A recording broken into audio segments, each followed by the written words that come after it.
पाकिस्तान की farmer diplomat Maleeha Lodhi, उन्होंने statement दिया और उन्होंने ये बोला कि इंडिया की जो न्यूक्लियर डिप्लॉयमेंट है, न्यूक्लियर वेपन्स की डिप्लॉयमेंट है, वो पाकिस्तान के लिए बहुत ही डेंजरस है। इनफैक्ट डेंजरस तो चाइना के लिए भी है। लेकिन ये रिपोर्ट क्या थी? रिपोर्ट ये थी कि इंडिया के 12 nuclear weapons, 12 nuclear atom bomb, जिसे साधारण भाषा में बोलते हैं, 12 एटम बम जो हैं या न्यूक्लियर बम जो हैं, वो स्ट्रेटेजिकली डिप्लॉयड हैं। मतलब अभी भी लगे हुए हैं एज वी आर टॉकिंग। और वो लगे हुए कहां हैं? वो सबमरीन्स में लगे। इससे ये कहना कि 12 न्यूक्लियर सबमरीन है, नहीं, इंडिया के पास सिर्फ 3 न्यूक्लियर सबमरीन है, लेकिन 12 न्यूक्लियर वेपन्स लगे हैं। न्यूक्लियर वेपन कन्वेंशनल यानी कि डीजल सबमरीन में भी लग सकता है, क्योंकि वो तो एक वेपन है, कहीं से भी, वो तो एक बॉम्ब है, कहीं से भी मार सकते हैं, और उसमें एक मिसाइल चाहिए होती है, दैट्स इट। अच्छा, ये 12 न्यूक्लियर सबमरीन जो हैं, सॉरी 12 न्यूक्लियर वेपन्स जो हैं, वो सबमरीन्स में जो लगे हैं, वो इसलिए डेंजरस हैं कि वो सबमरीन में लगाया और सबमरीन घूमती हुई गई कराची के पास और उसने स्ट्राइक की, तो उससे हमारी सबमरीन, क्योंकि पानी के नीचे है, उसको कोई खतरा नहीं। और साथ में एक बड़ी चीज और, कि वो जो हमारा न्यूक्लियर वेपन है, वो बहुत आराम से पहुंच जाएगा। मतलब इतना लंबा डिस्टेंस उसे नहीं ट्रैवल करना पड़ेगा जितने लंबे डिस्टेंस में कहीं वो डिटेक्ट हो। यही चीज चाइना के साथ भी है। हमारी सबमरीन घूमते हुए चली गई चाइना के पास, और चाइना के पास से उसने अटैक किया। बहुत स्ट्रेंज गेम है। चाइना के अगर बीजिंग से 200 किलोमीटर दूर से अटैक किया, तो Beijing with in minutes, minute तो बहुत बड़ी चीज है, उसी में बीजिंग उड़ जाएगा। तो ये खतरा चाइना के लिए भी है, उतना ही बड़ा जितना बड़ा ये पाकिस्तान के लिए है। इसी बात करने के लिए हमारे साथ colonel Sanjeev Malik sir. Sir, बहुत बहुत स्वागत आपका हमारे शो में। सर, ये तो बहुत डेंजरस वेपन नहीं है? Rohit ji, thank you very much for inviting on your show. आपसे जब जब मुखातिब होते हैं बहुत कुछ सीखने को मिलता है, और हर बार एक इनोवेटिव टॉपिक होता है। आपकी पूरी जो आपके पास आर्सेनल है, आपका टॉपिक्स का आर्सेनल है जी। रोहित जी, मैं इसको ऐसे रखना चाहूंगा। देखिए, एक सेंटेंस बोलूंगा। हमने अपनी एंशिएंट हिस्ट्री पढ़ी है, और हमारी एंशिएंट टाइम्स में जो चोल साम्राज्य था, खासकर उसकी मैं बात करूंगा, उसकी नेवी की ताकत के कारण ही जावा, सुमात्रा, बोर्नियो, निनी, आज की इंडोनेशिया, मलेशिया और जितने ये हमारे नेबरिंग कंट्री थे, उन सब पर हमारा एक तरह से आधिपत्य हुआ था, और उन सब पर हमारी एक तरह से डोमिनेंस के साथ व्यापार हम कर रहे थे उन सब के साथ। It was possible because of naval power only. आज के सिनेरियो में सबकी चूंकि सैटेलाइट पावर इतनी हो गई है, सैटेलाइट की रेजोल्यूशन इतनी कम हो गई है, आप जमीन के ऊपर खड़े हुए हर एक मैं कह सकता हूं, अगर इंच ना बोलूं तो एक मीटर का हिसाब रख सकते हैं। ऐसे चीज में ऑपरेशन सिंदूर के दौरान हमने खुद अपने लिए प्रूव किया कि हम उनके हैंगर के अंदर क्या क्या छुपा है वो भी देख सकते हैं, और हमने मारा। यही बात को देखते हुए आता है कि आप लैंड पे डिटेक्ट कर सकते हो, आप एयर में डिटेक्ट कर सकते हो, क्योंकि रडार्स इतने पावरफुल हो गए हैं, इतनी रेजोल्यूशन इतना ज्यादा, इतना इंटेंस हो चुका है कि हम कोई भी चीज, यानी नब कह लीजिए, थल कह लीजिए, उस पर पहचान सकते हैं। बट अभी भी एक चैलेंज है देशों के लिए कि पानी के अंदर जो गतिविधियां हो रही है उसको पहचानने में आज अभी भी चैलेंजेस हैं। टेक्नोलॉजी की लिमिटेशन होती है।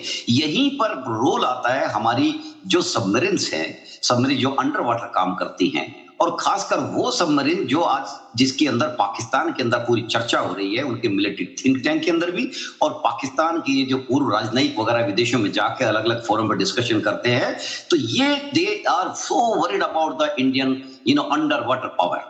और वो क्या चीज है? वो हमारी एसएसबीएन है। हमारे पास भले ही दो सही हैं कि यानी हमारे पास अरिघात और दूसरी हमारी जो है, इन दोनों के कारण हमारे पास वो डेटरेंस डेवलप हुई है जिसकी हमको बहुत आवश्यकता थी। यानी चाइना और पाकिस्तान दोनों, देखिए पाकिस्तान को हम कंसीडर ज्यादा नहीं करते, क्योंकि एक बार हम चाइना को कंसीडर करते हुए अपनी कैपेबिलिटी जब डेवलप करते हैं तो पाकिस्तान तो ऑटोमेटिकली उसमें इंक्लूड हो जाता है। लेकिन पाकिस्तान के अंदर चूंकि उनके पास ऐसे कोई कैपेबिलिटी नहीं है, तो उनकी नींद गायब हो जाती है कि ये इंडिया कर क्या रहा है। ये बात सही है कि हमारी पॉलिसी, हमारी एक डिक्लेयर्ड पॉलिसी है, ऑफिशियल पॉलिसी है, जो हमारे प्राइम मिनिस्टर जब ने 98 के एटॉमिक टेस्टिंग डिवाइस टेस्ट किया था, तो हमारे प्राइम मिनिस्टर साहब ने लोकसभा के अंदर भी बोला था, तो ये कहा था नो फर्स्ट यूज। लेकिन ये नहीं कहा था कि हाँ, ये नहीं कहा था कि अगर हमारे पड़ोसी इतने उतावले हो जाए, उनका लव इतना प्यारा हो जाए न्यूक्लियर पावर के प्रति, तो हम बिल्कुल भी इसका जवाब नहीं देंगे। इसी बात को ध्यान में रखते हुए हमारी जो डेटरेंट है, deterrent capability under wonder debtor capability, उसको हमने डेवलप किया है। काम चल रहा है, आगे भी चलता रहेगा, क्योंकि हमारे जो स्ट्रेटेजिक जो एम्स हैं उनको वो अचीव करने में मदद करेगी और दुश्मन को पिन डाउन में करने में पूरी तरह से सक्षम होगी। तो इनका रोल यहां आता है। और लोधी मैडम जो है या फिर और पाकिस्तान के जितने भी लोग हैं, यस दे कीप डिस्कसिंग के भारत की पावर कितनी है, ये भूल जाते हैं कि उनके खुद जो मुनीर साहब हैं, अब साहब कहते भी थोड़ा, लेकिन चूंकि फील्ड मार्शल है, हम डिस्कशन कर रहे हैं फॉर्मल इंटरनेशनल प्लेटफॉर्म के ऊपर, तो जो उनके मियां मुनीर है, मियां मुनीर तो खुले हम कहते हैं कि हमारे पास न्यूक्लियर पावर है, हम दुनिया को तबाह कर देंगे, ज्यादा नहीं तो आधी दुनिया को ले डूबेंगे, यानी हम तो डूबेंगे सर, हम आपको भी ले डूबेंगे। दूसरा, उन्हीं के पूर्व एक मंत्री जी हैं जो कहते थे कि हमने तोल तोल के पाव पाव के बम रखे हुए। तो ऐसा एक जाहिल मुल्क जिसकी डॉक्ट्रिन में, जिसके मंत्री, फील्ड मार्शल, आर्मी चीफ खुले आम ये बात कहते हो, तो जाहिर सी बात है हमें अपने पे सोचना बनता है। और भारत का भी गाने वाला देश नहीं है, हम काम करते हैं, अपनी कैपेबिलिटीज को डेवलप करते हैं, अपनी कैपेसिटीज में इजाफा करते हैं और अपने आप को एक अपनी भारत की खुद की सामर्थ्य के ऊपर डेवलप करते हैं। जी रोहित। राइट सर, तो ये सूरत हाल ये है कि डेवलप हो गया है पाकिस्तान में, कहीं डर है कि ये वेपन्स इंडिया यूज कर सकता है। इंडिया ने जो डिप्लॉयमेंट किए, मतलब 12 वेपन्स सिर्फ नेवी में डिप्लॉयड हैं और बहुत सारे लैंड पे भी डिप्लॉयड होंगे, हो सकता है कि कुछ एयरफोर्स के साथ भी हों। डिप्लॉयमेंट रखी क्यों जाती है, हमेशा तैयारी क्यों रखी जाती है कि मतलब हमारा डिप्लॉयड है, हम कभी भी यूज करेंगे, बल्कि अभी तो न्यूक्लियर वॉर टाइप खतरा भी नहीं है इस समय, तो हमेशा फुल टाइम डिप्लॉयमेंट, चाइना भी रखता है 80 के आसपास रखता है, तो इतना ही डिप्लॉयमेंट हम क्यों रखते हैं, दूसरे कंट्रीज भी क्यों रखते हैं जब वॉर की कोई सिचुएशन अभी है नहीं? तो रोहित जी देखिए क्या होता है कि जब सिचुएशन खराब होती है तो आपका डिलीवरी, जब सिचुएशन नॉर्मल होती है, चलो उसकी बात करता हूं मैं पहले, डिलीवरी और वारहेड, डिलीवरी सिस्टम वारहेड दोनों को सेपरेट किया जाता है। और वारहेड के अंदर भी जितना मेरा कॉमन सेंस कहती है, वारहेड के अंदर भी एक्सप्लोसिव और उसका डिटोनेशन सिस्टम अलग रखा जाता है, ताकि कोई भी किसी भी प्रकार का मिसफायर या ऐसा कंफ्यूजन ना हो सके और एक लार्ज स्केल डिवास्टेशन ट्रिगर ना हो जाए।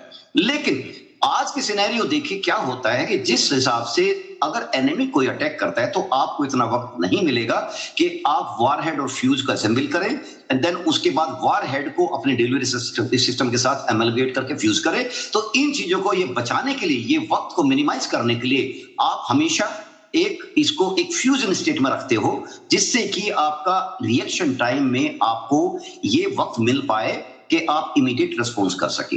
नहीं तो क्या होगा कि आपको इस पूरी असेंबलिंग के अंदर ही करने में बहुत वक्त लग जाएगा और इतने ही के अंदर, क्योंकि ये स्ट्रेटेजिक वेपन्स होते हैं, आपको स्ट्रेटेजिक डेप्थ देने का काम करते हैं। अगर आपका रिस्पॉन्स ढीला ढाला रहा है या उसमें डिले हुआ तो दुश्मन को एक ऐसा फायदा मिल जाएगा जो कि किसी भी देश के खिलाफ वो अच्छी तरह से इस्तेमाल करता है और उसको एक्सप्लॉइट कर सकता है।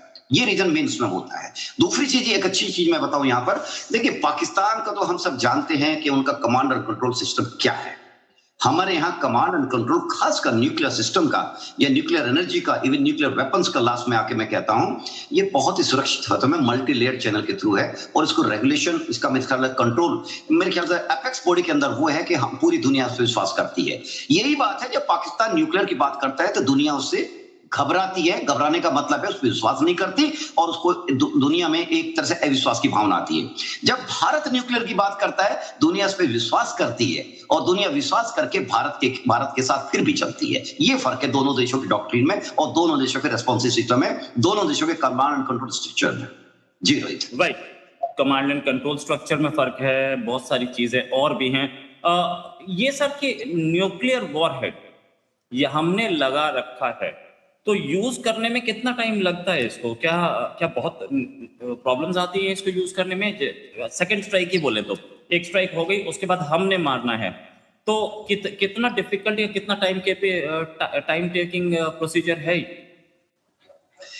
रोहित जी इसको देखिए सटीकता से कहना मेरे ख्याल से उचित नहीं होगा, क्लेम करना भी उचित नहीं होगा, लेकिन जितना हमारा कॉमन सेंस ये कहता है, देखिए न्यूक्लियर वारहेड काम करता है क्रिटिकल मास पर।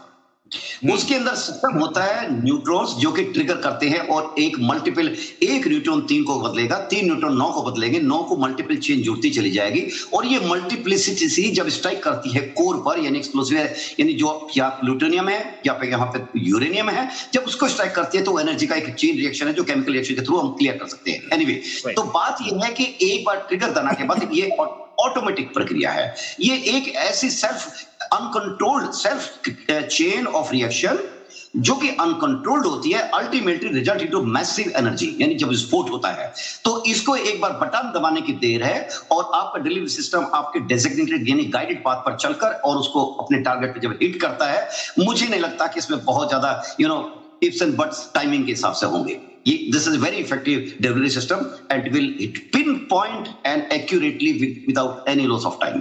जी रोहित। Yes sir. सर एक चीज और कि ठीक है, वो सारे के सारे ट्रिगर ये वो, क्या हम 10 मिनट के अंदर अंदर रिएक्ट कर सकते हैं एक स्ट्राइक? मैं समझता हूं बिल्कुल। अच्छा, हमारी रिएक्शन कैपेबिलिटी बहुत ही ज्यादा त्वरित है, बहुत ही ज्यादा एक्सीलरेटेड है एंड हम ऑपरेशन रेडीनेस में हमेशा रहते हैं और यही डर पाकिस्तान को डरा रहा है कि भारत तो ऑपरेशन रेडीनेस के अंदर हमेशा चलता है। बिल्कुल हम चलते हैं, क्योंकि जब हमारे पड़ोसी ऐसे एक तरह से देखा जाए नॉनसेंस स्टेट होंगे तो हमें रहना ही पड़ेगा, ये हमारी रिक्वायरमेंट है, फंक्शन रिक्वायरमेंट है। और अपने देश की देखिए, हम अपने देश की इकोनॉमी को सुरक्षित तभी तो रख सकते हैं जब हमारे ऑपरेशन रेडीनेस बिल्कुल अप टू डेट हो, हमेशा के लिए तैयार हो। तो अपने देश को बचाने के लिए हमारी ऑपरेशन रेडीनेस हमेशा रेडी रहती है, ऐसा मेरा मानना है। एक चीज के ये डिप्लॉयड जो वेपन्स हैं या डिप्लॉयमेंट जो है वेपन्स का, इससे एक चीज और होती है कि आप वॉर टाइम पे कहीं स्टोरेज में न्यूक्लियर वेपन है, वहां से निकालेंगे, उसको लेके आएंगे, लाने में टाइम लगता है, तकरीबन 5-6 घंटे लग जाते हैं, फिर डिप्लॉयमेंट करते हैं, फिर उसके बाद मारते हैं। ये टाइम बच जाता है लाने का और डिप्लॉयमेंट का। आपका डिप्लॉयड है, जब आपका मन करेगा तब आप मार सकते हैं, ये फायदा तो है। पाकिस्तान में लोग, पाकिस्तान की आर्मी और चाइना दोनों इससे डरे हुए तो जरूर हैं। ये अलगर मलिहा लोधी बोली हैं जो कि आर्मी के करीबी मानी जाती है, अगर वो बोल रही हैं तो इसका मतलब उन्हें कहीं ना कहीं डर तो है। हमारे कितने वेपन्स हमें जरूरत है, कितने न्यूक्लियर वेपन्स की जरूरत है इन दोनों साइड को काउंटर करने के लिए? क्या अभी जो 190 की रिपोर्ट आई है, क्या इतने काफी है सर? रोहित जी देखिए, मैं एक चीज बताता हूं कि न्यूक्लियर वार शुरू होने का मतलब है कि एक मास स्केल पे ऐसी तबाही जिसको कि रिवर्स होने में 10 सदियां लग जाएंगी। तो न्यूक्लियर वेपन्स एक तरह से वर्ल्ड में all over they are the deterrent और अगेंस्ट ईच अदर। और न्यूक्लियर वेपन के इसके जो यूज करने के जो रिपरकशन हैं, इसके जो इल इफेक्ट्स हैं, वो इतने हैं कि जो ये मलिहा लोधी जैसे लोग हैं, भले वो अपने देश के एम्बेसडर रह चुकी हैं, लेकिन दे कांट इवन इमेजिन कि उसके कितने कैस्केडिंग इफेक्ट होंगे। और ये चीज हजारों साल तक भी पानी में, हवा में, वहां की जमीन के अंदर रहती है और उस देश का देखा जाए पूरी तरह से कायाकल्प बदल देती है नेगेटिव साइड की तरफ। मैं कहता हूं कि देखिए, एक भी न्यूक्लियर वेपन अगर चलता है, डिपेंड करता है इसकी, क्योंकि इसकी जो कैपेबिलिटी होती है वो किलोटन में होती है और इसको इक्विवेलेंट टीएनटी के नापा जाता है जब इंटरनेशनली हम इसकी मेजरमेंट को कैलकुलेट करते हैं मैथमेटिकली। तो अगर आपका टेक्टिकल वारहेड, उसके भी इफेक्ट बहुत डिवास्टेटिंग होंगे। मुझे नहीं लगता कि वर्ल्ड में ये कहीं चल पाएगा, लेकिन जैसे कि आपने क्वेश्चन किया, 180 nuclear raid are more than sufficient to destroy any nation, क्योंकि इनके अंदर हम समझ सकते हैं कि अगर एक केमिकल रिएक्शन हम समझेंगे, megawatt of joules energy release होती है एक छोटे से टैक्टिकल वेपन से। तो इसकी कल्पना करना ही अपने आप में बात ये नहीं है। बात ये है कि जब पूरी दुनिया के अंदर ये डिवाइस डेवलप हो रही है, आज ईरान क्यों चाह रहा है? ईरान इसलिए चाह रहा है कि जिस कंट्री के पास न्यूक्लियर पावर होती है, खासकर न्यूक्लियर आर्सेनल होता है, आप ये समझिए उसकी बात करने का लेवल, उसके नेगोशिएशन का लेवल, एग्रीमेंट करने का लेवल ही डिफरेंट हो जाता है। और यही कारण है कि ईरान इतना आतुर है कि वो किसी भी दिन शायद ये बम विस्फोट करके किस पूरी दुनिया को एक तरह से मुझे लगता है सरप्राइज दे सकता है। तो यही एक रीजन है कि न्यूक्लियर वेपन भी अपने आप में उनकी जो स्थिति है, वो इंपॉर्टेंस है, स्ट्रेटेजिक वैल्यू है, वो बहुत क्रिटिकल है आज के वर्ल्ड में। जी रोहित, उनके बहुत क्रिटिकल है फाइनल क्वेश्चन लूंगा सर आपसे। जी जो डिप्लॉयमेंट है ये कहीं से लीक हो गई, हमने बताया नहीं और हम बताते भी नहीं, सच बात तो ये है। जिसके लीक होने के बाद ऑपरेशन सिंदूर पार्ट 2 हो सकता है क्या? क्योंकि ये तो अब एक खतरा बन जाएगा और पूरी दुनिया बोलेगी कि ये आपने तो न्यूक्लियर वेपन भी लगा रखे हैं और आप अटैक भी कर रहे हो। जी रोहित जी, देखिए कुछ इन्फॉर्मेशन ऐसी होती हैं कि जिनका सच में महत्व तो होता है। आप फॉर एग्जांपल मैं देखा पीएनएस गाजी ट्रैप करने के बाद डिस्ट्रॉय किया गया था। ये आप सब जानते हैं, हमने पढ़ा है। तो जो हमारी इंफॉर्मेशन है ये कहां से लाते हैं, क्या इनके सोर्सेस हैं या कहां से लीक हुई है, हमें नहीं लगता कि भारतीय सिस्टम के अंदर से लीक हुई होगी। ये इन लोगों के अपने तर्क होते, कंक्लूजन निकालते रहते हैं, आपस में डिट के ये हवाइयां किले भी बनाते रहते हैं। इनकी बातों पे हम ज्यादा नहीं जाते, लेकिन अगर इंटरनेशनल मीडिया में कोई बात आती है हम इसे डिस्कस करते हैं, हम भी जानने की कोशिश करते हैं कि इसकी सच्चाई क्या है। भारत की ऑपरेटिवनेस हमेशा रहती है, हमेशा रहेगी। पाकिस्तान उस पर कितने भी कयास लगाते रहे, अपने महल बनाता रहे, उसको उसकी आजादी है। लेकिन जहां तक भारत का सवाल है, भारत की नेवी, एयरफोर्स और थल तीनों आयाम हमारे हमेशा ऑपरेटिवनेस में रेडी रहते हैं और इसके तहत जो ऑप सिंदूर है, न्यू नॉर्म्स को हमें जाना पड़ेगा। प्रधानमंत्री जी ने कहा था कि ये ऑपरेशन सिंदूर के बाद ये हमारा न्यू नॉर्म्स है।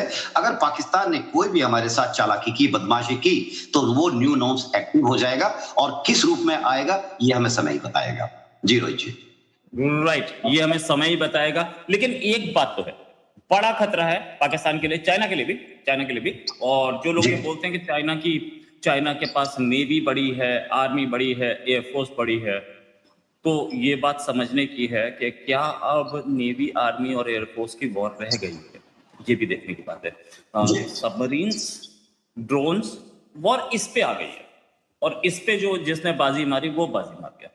और nuclear submarines, tactical nuclear submarine जो कि डिप्लॉयड हैं, जो 12 भी सही खबर है कि नहीं, इस पर भी सोचना पड़ेगा। कहीं ऐसा तो नहीं कि 48, इस पर भी सोचना पड़ेगा। लेकिन ये जरूर है कि बड़ा खतरा है। पाकिस्तान घबराया तो हुआ है लेकिन दिखा नहीं रहा है। Sir thanks a lot for joining. Rohit ये डर अच्छा है, कहते हैं ना, ये पाकिस्तान के जो डर दिख रहा है ये बहुत अच्छा डर है।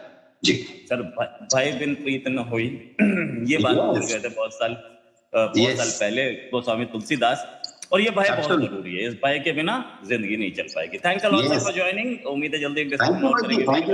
Very nice to be with you again. Thank you. Thank you lot.